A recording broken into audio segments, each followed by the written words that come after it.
আমরা আজকের টপিকে স্বকীয় মান ও স্থানীয় মান শিখব। তো স্বকীয় মান হচ্ছে কি নিজস্ব সংখ্যা বা নিজের যে সংখ্যাটা প্রকাশ করে সেটা, এটা হচ্ছে স্বকীয় মান। যেমন একটা জিনিস দেখেন, একটা সংখ্যা আমি লিখি 8, 6, 7। এখন যদি বলা হয় 6-এর স্বকীয় মান কত, 6-এর স্বকীয় মান, স্বকীয় মান, তাহলে 6-এর নিজের নিজের মান কত? 6-এর নিজের মান হচ্ছে 6। হ্যাঁ, 8-এর নিজের মান কত? 8। 7-এর নিজের মান কত? 7। তার মানে স্বকীয় মান হচ্ছে নিজস্ব মান, আমার নিজের মানটা, এরকম বিষয়টা মনে করবেন। তাহলে এই সংখ্যার স্থানের মান না, নিজের মান। তো এরপর হচ্ছে স্থানীয় মান। স্থানীয় মান মানে অবস্থানের মান প্রকাশ করে। আমি এখানে দেখেন একক, দশক, শতক, হাজার, অযুত, লক্ষ, নিযুত, কোটি, এটা আপনারা সবাই জানেন। তো একক, দশক, শতক, হাজার, অযুত, লক্ষ, নিযুত, কোটি। এখন আমি একটা সংখ্যা লিখলাম 2, 3, 5, 7, 8, 9, 2, 8, এরকম লিখলাম। তার মানে হচ্ছে এটা হচ্ছে এখন এর স্থানীয় মান কত? Place value. প্লেস ভ্যালু কত? 8। 8 একক স্থানে আছে, তার মানে 8 গুণন 1, 8-এর সাথে গুণ হবে কত? 1, 8। এরপরে দশক স্থানীয় অঙ্কে কি আছে? দশক, দশক এবার কিন্তু স্বকীয় মান না, স্বকীয় মান তো 2, 2-এর, কিন্তু 2-এর সাথে আবার দশক স্থানীয় অঙ্ক দশকের জায়গায় আছে, তার মানে 10 গুণ হবে। এরপরে আমরা শতকের ঘরে চলে যাব। তার মানে 9-এর সাথে আমরা কত গুণ করব? 100, যেহেতু শতকের ঘরে, তার মানে 9-এর স্থানীয় মান কত? 900। 2-এর স্থানীয় মান কত? 20, কারণ দশকের ঘরে আছে। 8-এর স্থানীয় মান কত? 8। এবারে এটাকে যদি বলি 8000, তার মানে হাজারের স্থানীয় মান কত?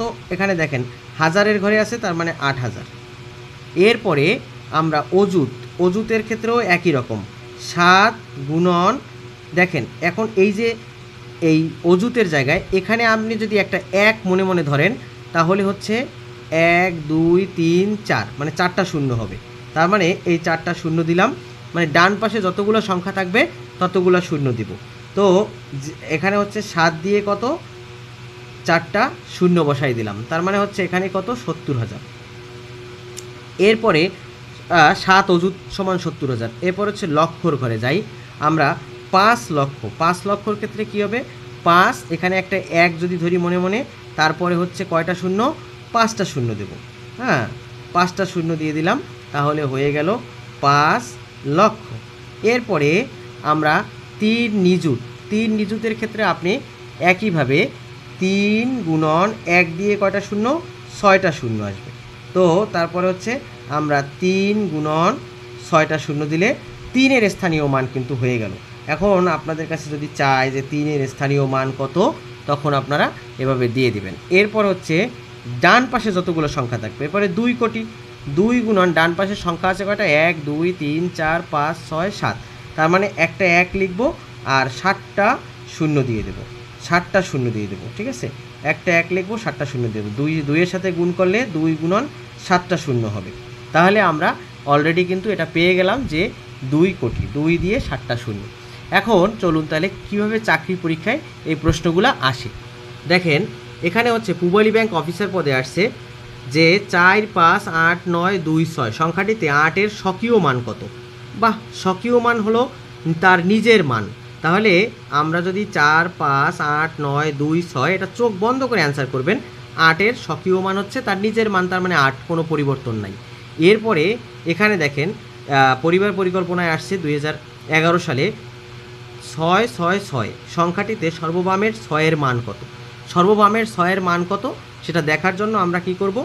6-এর মান কত যখন বলবে, কিন্তু স্বকীয় মান কিন্তু বলে নাই, তার মানে আমরা এখানে স্থানীয় মান আমাদের লিখতে হবে। তার মানে সর্ববামের 6 যেটা, সর্ববামের, তার মানে 6, 6, 6, এই সর্ববামের 6 যেটা, সেটা কততে পড়লো? একক, দশক, শতক।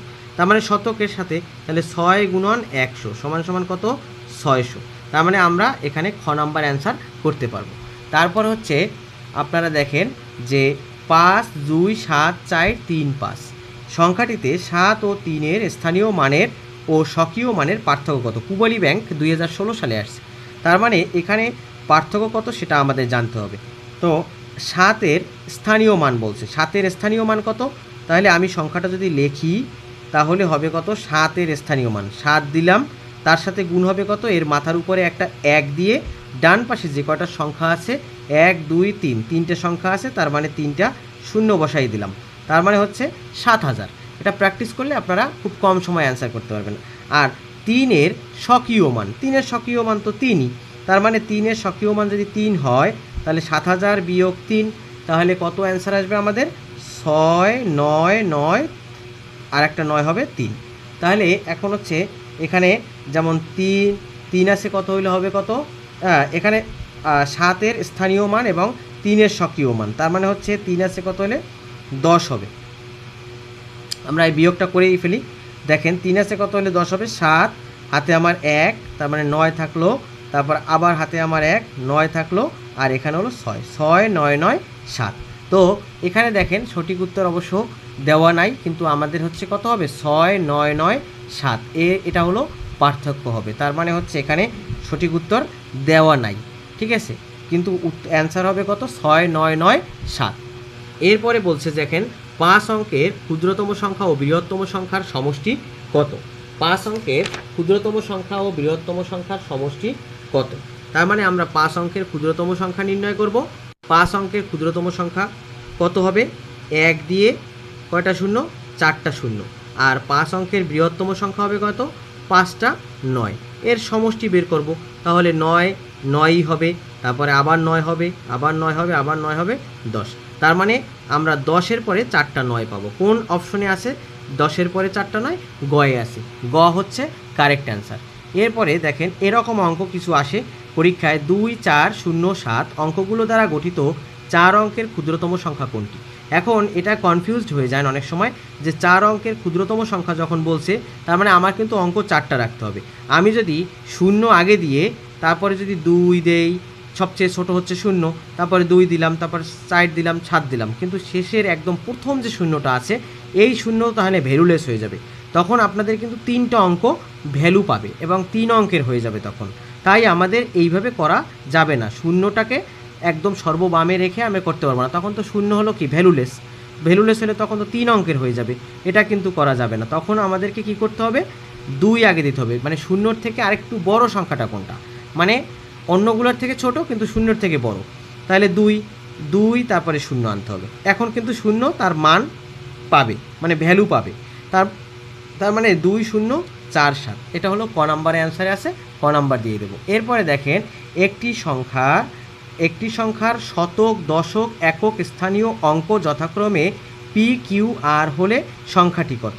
তার মানে শতক স্থানে কত, একক স্থানে হচ্ছে আর, দশক স্থানে কিউ এবং শতক স্থানে পি। অঙ্ক কিন্তু খেয়াল করবেন, প্রথমে শতক দিছে, তারপরে দিছে দশক, তারপরে একক।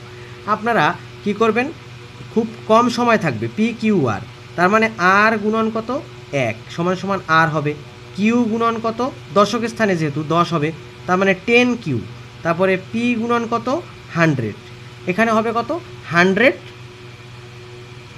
পি। এখন এই তিনটাকে যোগ করলেই আমরা পেয়ে যাব, তার মানে 100 P plus 10 Q plus R, এরকম কোনটা আছে, এখানে আছে হচ্ছে খ number 100 P plus 10 Q plus R, তার মানে অ্যান্সার কত খ নাম্বার। এর পরের অঙ্ক দেখেন, এ ধরনের অঙ্ক চলে আসে যে বিভিন্ন পরীক্ষায় আপনারা পাবেন যে 2 3 4 দ্বারা 3 অঙ্কের কতটি বিজোড় সংখ্যা গঠন করা যায়। বিজোড় সংখ্যা কিন্তু গঠন করা যাবে, অনেকে ভাববে কি যে একটা বিজোড় সংখ্যা দেওয়া আছে তার মানে মনে হয় একটা অঙ্ক গঠন করা যায়, আসলে কিন্তু তা না। এখানে হচ্ছে 2 4 3 243, আবার 4 যদি আগে নেই তাহলে 423, কিন্তু 3কেই আমার ডান পাশে রাখতে হবে, আর কোনো সংখ্যাকে ডান পাশে কিন্তু রাখার অপশন নাই, কারণ আর দুইটা সংখ্যা হচ্ছে জোড় সংখ্যা। তার মানে কয়টা সংখ্যা এখানে তৈরি করা যায়, 2টি সংখ্যা তৈরি করা যায়। তো এই পর্যন্তই আজকের এই স্থানীয় মান এবং স্বকীয় মান আর এই যে বিভিন্ন সংখ্যা গঠন সম্পর্কে আমরা আলোচনা করলাম। নেক্সট ক্লাসে আমরা অন্য কোনো টপিক নিয়ে আলোচনা করব।